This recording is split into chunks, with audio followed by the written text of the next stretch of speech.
Estamos hoy a 27.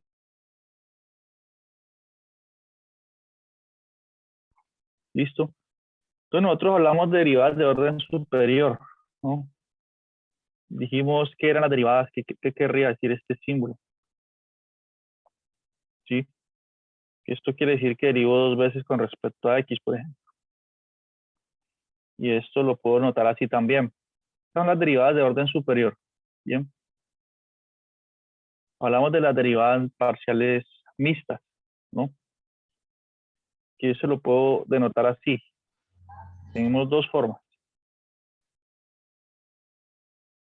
Si aquí derivo primero con respecto a x, luego con respecto a y.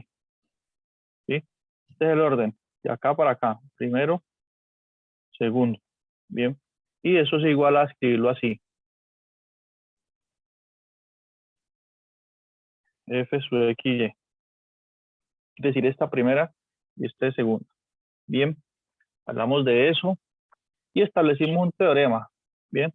¿Qué dice el teorema? Que si estas derivadas parciales mixtas son continuas, tanto esta que escribí como esta de aquí, Fy sub x, entonces ellas coinciden, ¿bien? Si esas dos derivadas parciales mixtas son continuas, entonces coinciden.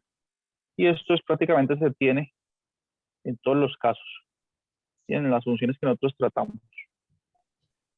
También hablamos sobre la regla de la cadena, bien, que estoy resumiendo aquí mientras llegan los demás. Listo, pues ya llegó todo el mundo. Bueno, los que han acabado de ingresar ya marcaron presente en el chat. Marcar presente, bien, para registrar la asistencia. Listo. ¿Qué más hicimos en la clase anterior? Bueno, hablamos sobre la regla de la cadena. Bien. Dijimos que si nosotros tenemos una función W depende de F por medio de X y Y, ¿sí? Pues puede ocurrir que ese X y Y a su vez dependan de otro parámetro, ¿no?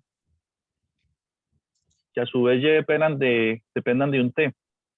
Entonces, X y Y dependen de una función. Digamos, X depende de F de T y Y también. ¿Listo? Entonces, al ocurrir esta dependencia de X y Y de la función o del parámetro T, entonces eso hace que W en el fondo también dependa de T. Bien. Entonces, que tenía sentido preguntarse por la derivada de W. Mire que estoy usando el símbolo de derivada total. ¿Bien? Diciendo que W solo depende de T. Entonces preguntamos por la derivada de W con respecto a T. Bien. Y aquí se aplica la regla de la cadena. ¿Cómo funciona la regla de la cadena? Ella viene y deriva la función con respecto a X. Calcula la derivada parcial de F con respecto a X por la derivada de X con respecto a T.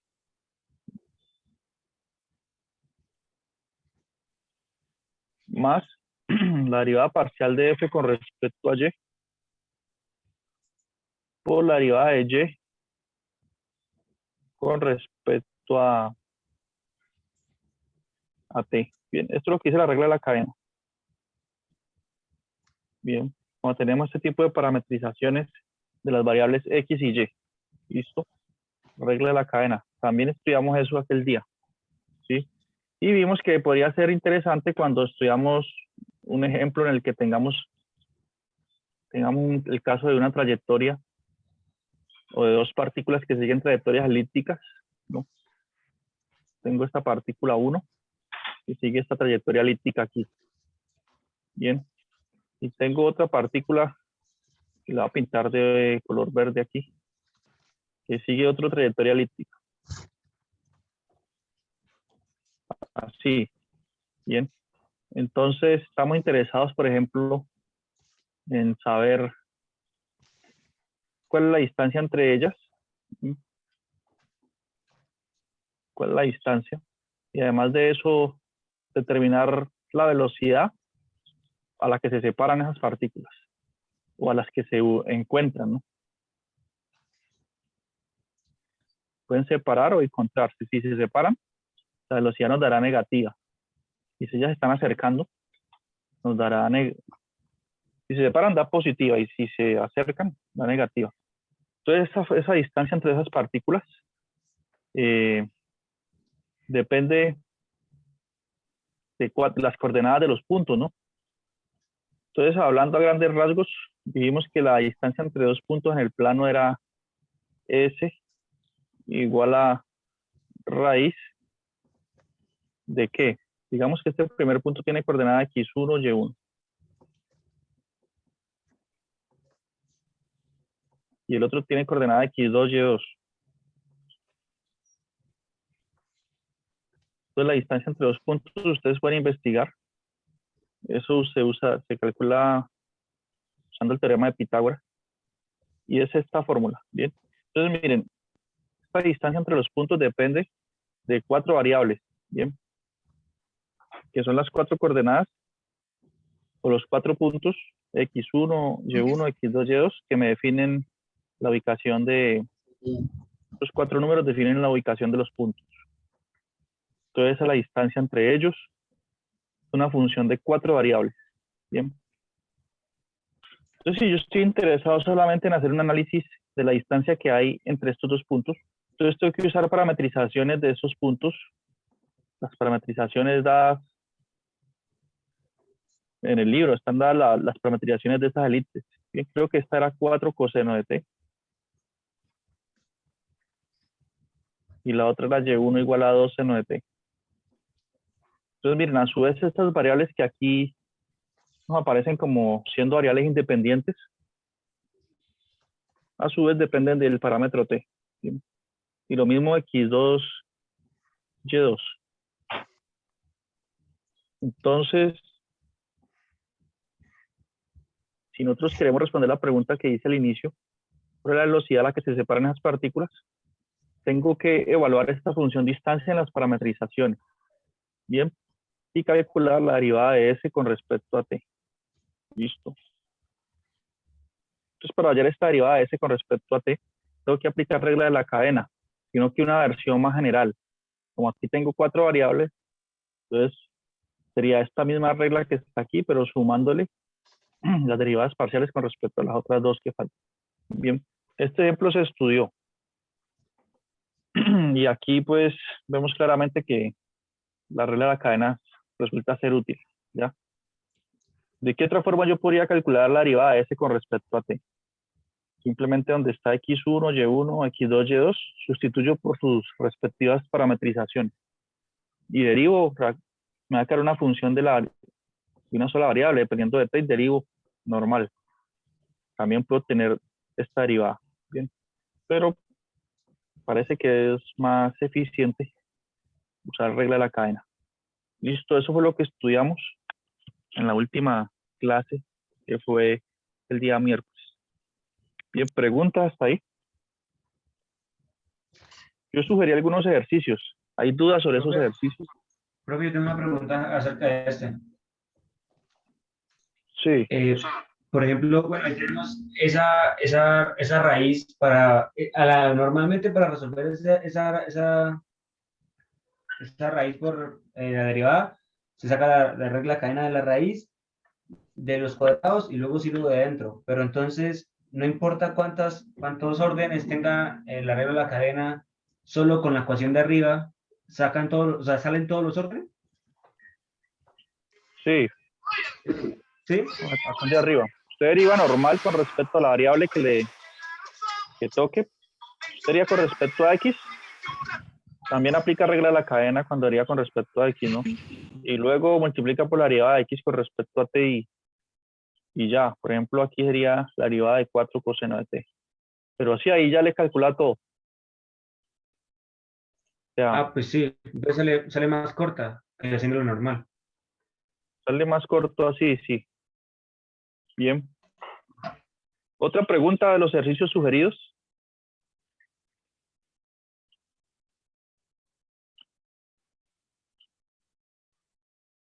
Bueno.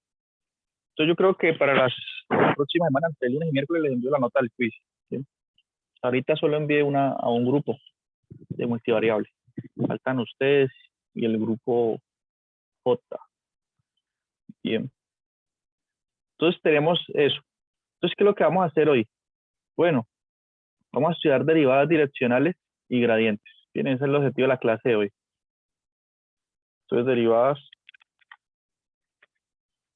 direccionales y gradientes.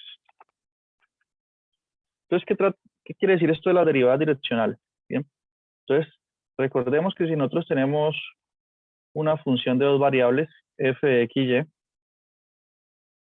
y la graficamos, ¿no? Eso nos va a dar una superficie en el plano de 3 dimensiones, ¿no? Entonces voy a dibujar esa superficie aquí, cualquier superficie. Bien. Digamos que tuvimos esta superficie aquí. Bien. Y que por acá está el eje X, Y y Z. ¿Sí? Entonces nosotros le habíamos dado una interpretación a las derivadas parciales o no. Habíamos dicho qué querría decir esas derivadas parciales. Es decir, qué significa gráficamente la derivada parcial de f con respecto a x y la derivada parcial de f con respecto a y. Evaluadas en un punto, digamos, x0, y sub 0. ¿Alguien sabe qué quiere decir gráficamente eso? Entonces estas derivadas parciales nos indican unas pendientes, bien, de rectas tangentes. ¿Cuáles rectas tangentes? Supongamos que aquí está el punto x0, y0, ¿sí?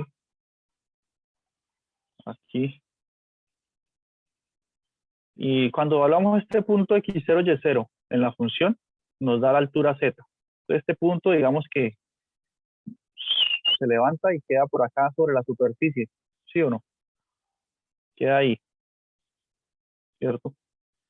Entonces, resulta que aquí podemos definir si nosotros definimos un plano que pase por el punto x0, y sub 0 y sea vertical, él cortará por acá la superficie de ese plano, corta la superficie. Bien.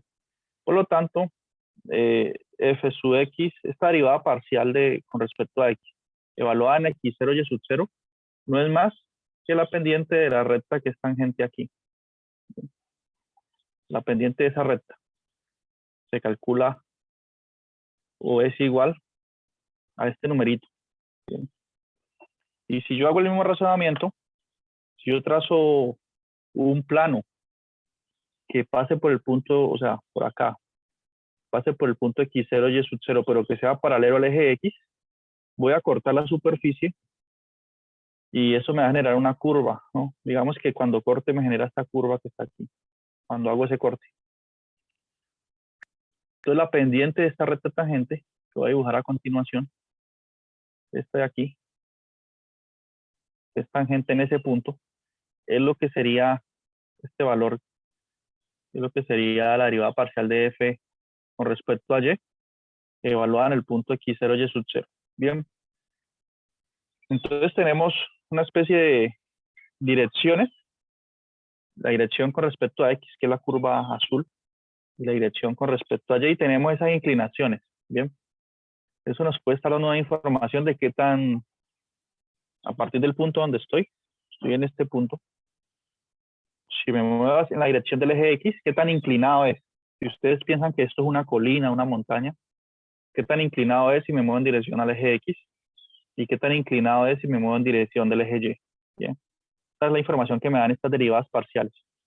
Si quieren, veamos un dibujo aquí del texto, donde aparece efectivamente una colina, miren. Vamos a ver. ¿Dónde estamos nosotros? Creo que estoy como muy adelante, ¿cierto? Entonces nosotros tenemos como una especie de dos direcciones, eje X y eje Y. Entonces queríamos generalizar esa idea y considerar cualquier dirección. Bien, entonces eso es lo que nos va a llevar a la definición de derivadas direccionales. Entonces veamos el dibujo. Aquí está, miren esta colina. que esa colina representa pues la gráfica de una función de dos variables, ¿sí? Entonces, si pensemos en este punto aquí, donde intersectan estas líneas más gruesas, ¿bien? Entonces, yo estoy en esa colina, en ese punto, y calculo la derivada parcial de f con respecto a x, y evalúo en ese punto, eso me da la pendiente de la recta tangente a esta curva aquí, en la dirección del eje x, ¿bien? Entonces nos dice que tan inclinada es la colina hacia acá, hacia el eje x. Y lo mismo nos dice que tan inclinada es la colina hacia el eje y, ¿bien? Esa es la interpretación de las derivadas parciales. Entonces nosotros queremos algo más general, que nos digan la inclinación, es un poco el dibujo que yo estaba haciendo. Queremos que nos digan la inclinación, borremos aquí todo. Yo estoy en esta superficie. Bueno, esto no quedó con buen efecto 3D, ¿cierto?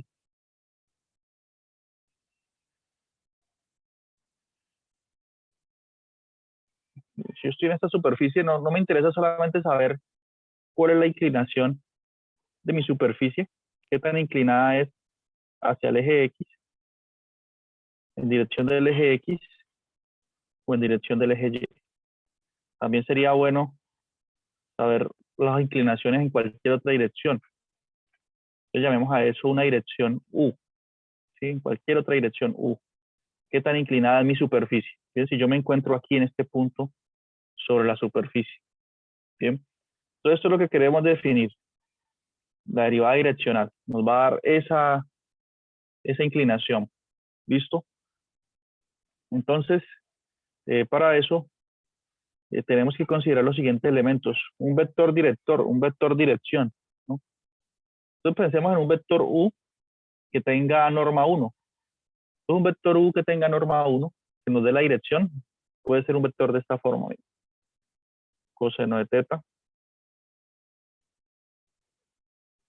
seno de teta. Este vector tiene módulo 1, ¿bien? O longitud 1.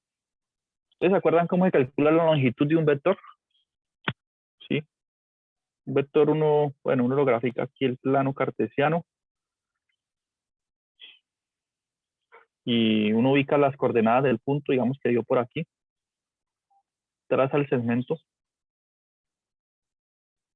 que une el origen con ese punto y eso es el vector, ¿no? Entonces su longitud, pues, la longitud de esta flecha que dibujé aquí, la anotamos así, norma de U o módulo, ¿sí? No sé si ustedes ya vieron álgebra lineal. Entonces, ¿cuál sería la norma de este vector que escribí aquí? Yo dije que es un vector unitario que tiene norma 1. Efectivamente, miren, la norma de U es igual a la raíz cuadrada de sus componentes al cuadrado, sumándose. La primer componente es coseno cuadrado de teta, porque la eleva al cuadrado, y la segunda es seno, más seno al cuadrado. ¿Y eso por qué da 1? Bueno, una identidad trigonométrica básica, ¿no? ¿Se acuerdan? Que coseno cuadrado más seno cuadrado es 1. Esto me da raíz de 1, que es 1. ¿Sí? Entonces, cualquier vector que tiene norma 1 se puede representar así para un ángulo dado. Bien. Por ejemplo, si teta fuese 0, ¿qué vector nos daría? Nos daría U igual a coseno de 0, que es 1, seno de 0, que es 0. Entonces nos daría este vector de norma 1. Lo podemos graficar, es este que está aquí, miren. Aquí está el punto 1,0. Entonces ese vector sería simplemente esta flecha. Bien. Y así, a medida que yo voy cambiando los valores de teta, voy obteniendo todas las direcciones que quiera. Bien. En definitiva, ese ángulo teta que viene siendo el ángulo que se forma aquí entre el vector y el eje X. Bien, eso es lo que es el ángulo teta. A medida de que yo voy escogiendo tetas, ángulos tetas más grandes, doy un giro completo a esto. Y tengo todas las direcciones que quiera. Bien. Por ejemplo, si teta es 90 grados, tendría este vector dirección. Este de aquí. Bien. Entonces me tendría que dar 0 en X y 1 en Y. Si teta es pi medios. Entonces, ¿quién sería U? U sería coseno de pi medios, que es 0, y seno de pi medios, que es 1. Entonces tendría este vector unitario. Bien, que es exactamente este que dibujé. Y así puedo obtener todas las direcciones simplemente haciendo que θ varíe entre 2pi y 0. Bien. Entonces, imagínense que nosotros estamos sobre la superficie y una superficie cualquiera. Entonces, nosotros estamos aquí, nosotros vamos a hacer el origen del sistema de coordenadas. Nuestro cuerpo va a ser el origen. ¿Bien? ¿Y por qué se ve plano? Porque supongan que estamos en una montaña, ¿sí? Estamos en la montaña, hagamos este ejercicio mental aquí. Nosotros estamos aquí, ¿cierto? Nuestro cuerpo está aquí. Si yo miro desde arriba, vamos, si yo me desdoblo y miro desde arriba, en un helicóptero miro desde arriba, yo veo como todo plano, ¿no? Yo estoy mirando esto, y donde yo estoy parado, pero veo eso como plano. Bien, y lo que veo es esto. Aquí tengo este sistema de coordenadas X, Y. Y aquí tengo las direcciones posibles que yo quiera, los U. Entonces yo ahí decido si voy a mirar la inclinación de la superficie en esa dirección, o hacia acá, o hacia acá, o hacia abajo. Bien, eso es U. ¿Listo? Ahí voy moviendo el ángulo θ y voy considerando todas las direcciones posibles. Bien. Entonces tenemos ese primer elemento, un vector director. Entonces aquí está, donde θ varía entre 0 y 1. Perdón, θ varía entre 0 y 2pi. ¿Qué otro elemento tenemos? Tenemos el vector director y tenemos el punto donde estemos ubicados nosotros. Pero ese punto lo voy a dar en dos coordenadas. El punto está en coordenadas x0, y sub 0. Ustedes dirán, pero ¿por qué doy el punto en dos coordenadas si yo estoy ubicado en la superficie? En la superficie tengo que tener 3 coordenadas. Sí, ¿no? Sin embargo, si ustedes proyectan en el plano XY, pues obtengo 2 coordenadas. Bien. Es decir, ese punto si lo proyecto, por aquí está el eje X. Entonces, si yo proyecto este punto, aquí, acá, eso me da 2 coordenadas. Entonces voy a analizar estas 2 coordenadas. Bien. El punto donde voy a hallar la derivada direccional es x0, y sub 0 y la dirección U. Bien. Entonces, ¿qué es lo que vamos a hacer? Nosotros tenemos que hallar una derivada direccional, pero esa derivada tiene que ser la pendiente de alguna curva. ¿Cómo tenemos esa curva? Fácil, miren. Fíjense aquí, en estos dibujos. Aquí tenemos otra superficie. Tenemos la dirección U y tenemos un punto. ¿Sí? La dirección, el punto, los dos elementos que denoté hace un momento. Entonces, nosotros, ¿qué vamos a hacer? Vamos a trazar un plano. En nuestra mente tracemos un plano que pase por ese punto P y que sea paralelo a la dirección que nos dieron. Si yo trazo ese plano, obtengo este dibujo. Bien. Entonces veo ese plano amarillo ahí. Entonces miren, el corto de la superficie. Bien.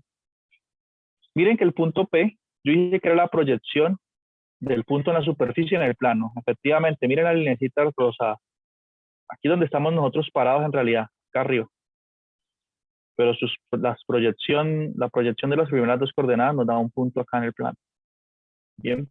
Entonces se nos formó esa curva. ¿Sí ven? Entonces nosotros vamos a hallar la derivada direccional. ¿Y qué va a significar?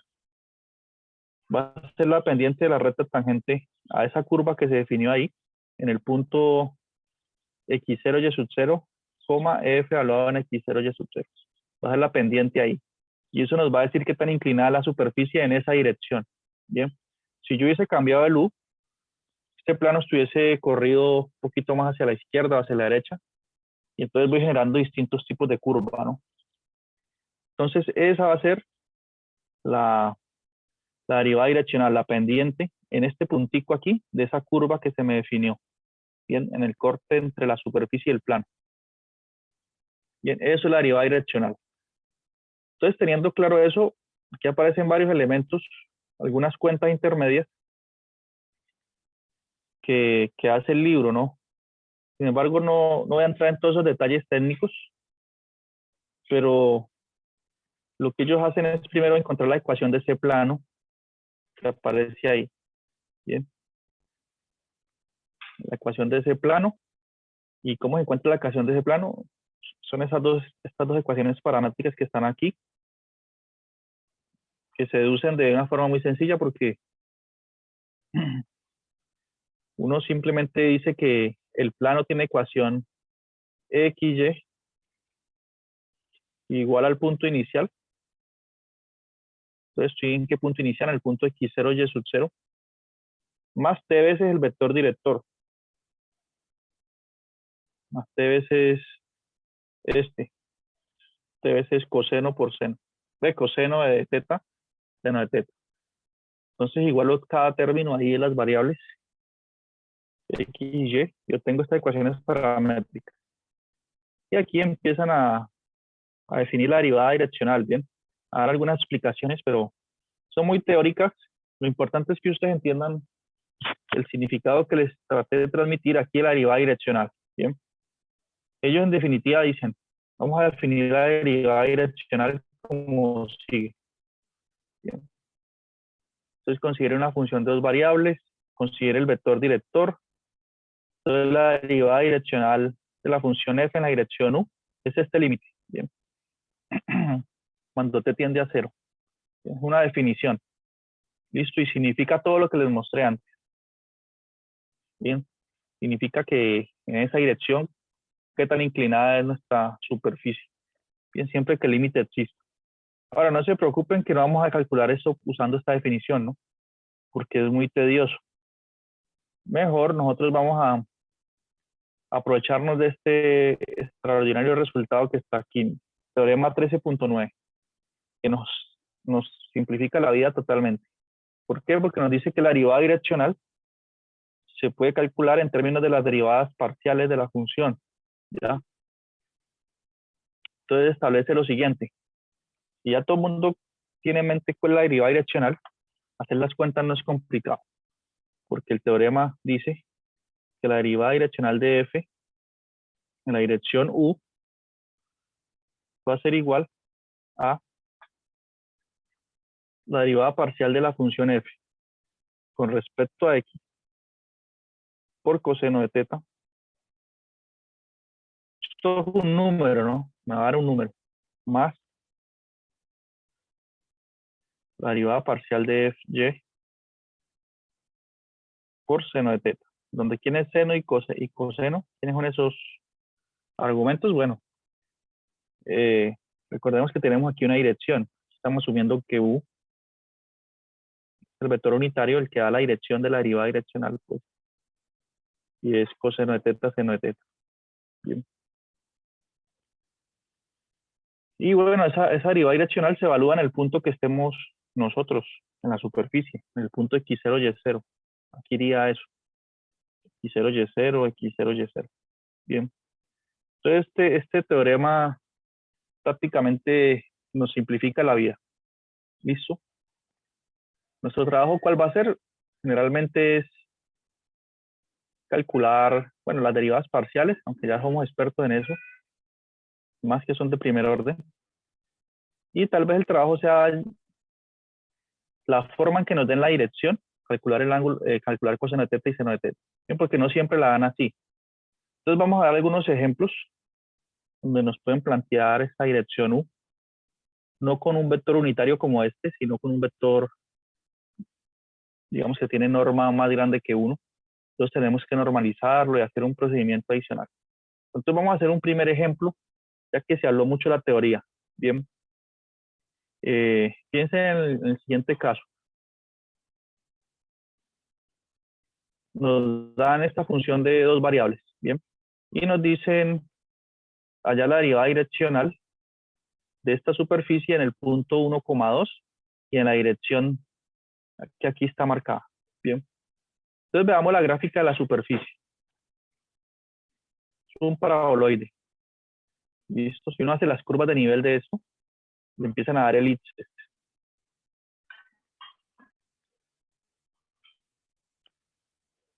O puede ser que sea un elipsoide también. Entonces aquí tenemos la gráfica. Bien.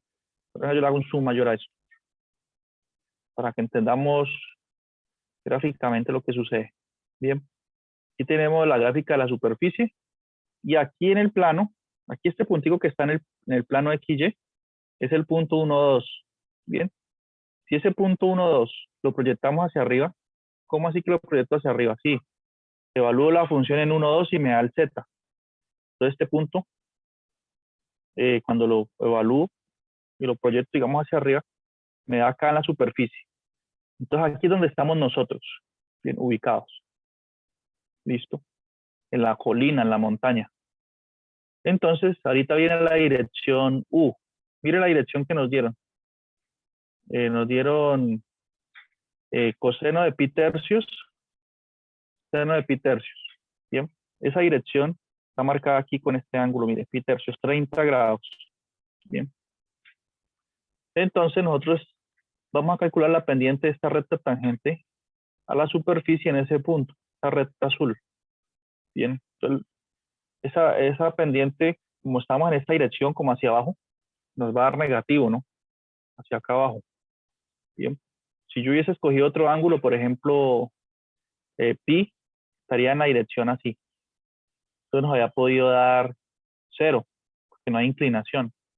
Si escojo un ángulo de 3 pi medio, nos empieza a dar positiva la pendiente. Y así sucesivamente, ¿no? Puedo ir, es como si esta recta azulita que están ahí, la empezara a rotar alrededor de ese punto y ahí yo tengo todas las direcciones, ¿no? Y eso lo puedo hacer simplemente cambiando el ángulo teta.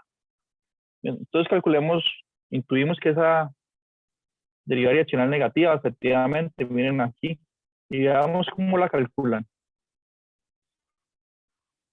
Entonces, usando la fórmula anterior. Bien. Entonces, la función, estudiamos la función acá. Entonces, f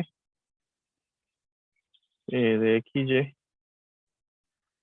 es 4 menos x cuadrado menos un cuarto de y cuadrado, ¿no? Entonces, ¿cuál es la derivada parcial de esa función con respecto a x?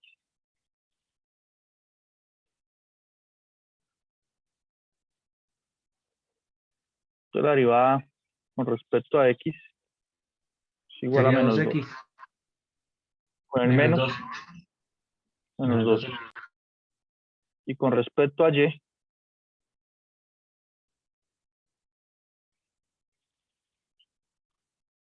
entonces de 2 pasa a multiplicar el menos un cuarto, entonces queda menos un medio. Menos un medio de y. 4 es un medio de y. Listo. ¿En qué punto estamos haciendo el análisis? Recordemos, nos dieron el punto 1, 2. Bien. Por lo tanto, aplico la fórmula que está acá.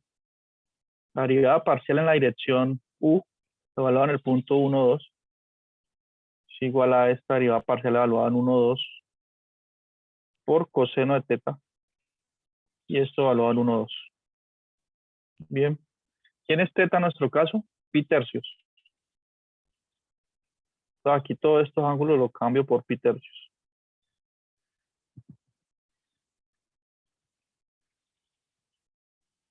Pi tercios. Pi tercios. Aquí me da coseno de pi tercios. Y aquí también, seno de pi tercios. Bien. Todo eso es lo que tenemos que calcular. Borremos aquí esta función, ya la derivamos, ya no necesitamos más. Profesor, ¿por qué es 1,2? Porque ese es el punto que nos dieron. Calculábamos la derivada direccional ahí. Miren la gráfica. Estamos viendo ahorita. Todo el análisis está haciendo aquí en el punto 1, 2. ¿Ya? Y en el problema lo plantean con ese punto. Haya la derivada direccional de esta función en el punto 1, 2, en la dirección tal. Bien. Entonces, ¿cuánto es esta derivada parcial de f con respecto a x evaluada en 1, 2? Evaluar esta función cuando x vale 1 y y vale 2. Tomaría menos 2 por 1 por coseno de pi tercios. Coseno de 30, ¿cuánto es? Un medio, ¿no? Un medio. Sí. más f, la derivada parcial de f con respecto a y evaluada en 1, 2. ¿Dónde está? Aquí no aparece x, y si y vale 2, pues me haría menos 1. Aquí me queda un menos 1. Y seno de pi tercios, seno de 30 de raíz de 2 sobre 2. Bien, Profe, sí, por para raíz de calcular 3. el coseno de eso toca en radianes o en radianes. Sí, usted lo pone en radianes en su calculadora o en grados. 30 o coloca 30 o si lo coloca en grados, coloca 30. Si lo coloca en radianes, coloca así, seno de pi tercios. Usted configura ahí su calculadora. ¿Listo? Ella le arroja así, de hecho. Bueno, y esto me va a dar menos 1, porque 2 por 1, menos 2 por 1 da 2, menos 2. Por un medio, bueno, todo eso da menos 1. Menos raíz de 3 sobre 2. Estaba pendiente de esa derivada direccional. En esta dirección, en ese punto da negativo, ¿no? Que el libro dice que es aproximadamente menos 1.8. ¿Listo? Entonces, así se calculan las derivadas direccionales. Bien. Entonces, es muy sencillo. Lo importante es que ustedes entiendan qué es lo que es gráficamente esa derivada direccional, que las cuentas no son complicadas. Bien. Entonces, eso nos dice que si estamos ubicados en ese punto, tomamos esa dirección, la gráfica de la superficie tiende a descender, ¿no? Que es lo que logramos ver aquí. En esta dirección U, la gráfica desciende, baja. ¿Listo? Bueno, pregunta hasta ahí. Profe, o sea que ese valor que nos dieron es el valor de la pendiente. Sí, la pendiente, la inclinación, sí. Es la Ok. O pendiente sea, de esta recta tangente. Vamos a mostrarle.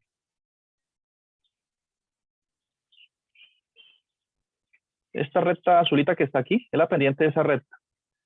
¿Ya? Esta recta tiene una dirección y pasa por ese punto aquí. La pendiente de esa recta es lo que nos dio. Bien. Entonces enseguida vamos a hacer otro tipo de ejemplos. Por ejemplo, miremos este caso. Bueno, nos queda un minuto aquí. Entonces ahorita le sacamos una pausa y listo. Por ejemplo, aquí dice allá la derivada direccional de esta función de dos variables y en el punto 1, pi medios. Y miren la dirección que nos da. Aquí no aparece seno ni coseno de nada. Bien, resulta que este es un vector que no es unitario. Nos dieron solamente la dirección. Entonces, en este caso tenemos que normalizar el vector para poder aplicar la fórmula anterior. Es decir, para poder aplicar el resultado de este teorema.